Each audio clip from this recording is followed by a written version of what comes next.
Pwede raw maging libre ang hospital bill mo dahil sa zero balance billing?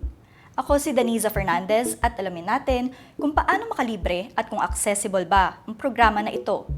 Nung huling State of the Nation address, in-announce ni President Bongbong Marcos ang zero balance billing, meaning wala nang babayaran na gamot, professional fees at iba pang serbisyong medikal ang pasyente na na-admit sa Department of Health o DOH hospital.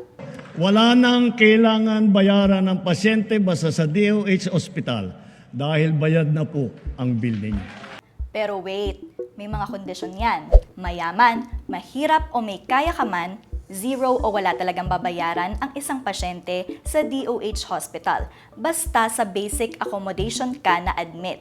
Basic accommodation, ito yung mga kwarto na may kahati ang pasyente o yung mga ward. Kaya kung sa private room ka, siguradong mapapagastos. At sa libo-libong isla sa Pilipinas, nasa 80 lang ang DOH hospitals. Kabilang dyan ang specialty hospitals na Philippine Heart Center, National Kidney and Transplant Institute, Philippine Children's Medical Center, at Lung Center of the Philippines. Take note, yung ibang pampublikong ospital, hindi yan sa ilalim ng DOH, kundi sa lokal na pamahalaan.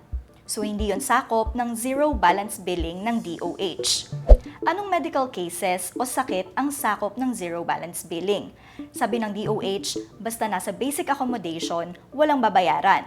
Ang ilan sa mga medical cases na nakalibre ang pasyente dahil sa zero balance billing ay kidney transplant, tuberculosis treatment at surgical operations. Nilinaw ni DOH Assistant Secretary Albert Domingo na iba ang zero balance billing ng ahensya sa no balance billing ng PhilHealth. Ang mga covered kasi sa no balance billing ay yung mga mahihirap, kasambahay, senior citizens, sponsored at lifetime PhilHealth members na na-admit sa accredited ward. Nasubukan nyo na bang mag-avail ng zero balance billing sa DOH Hospital? Tell us about your experience sa Rappler Communities app.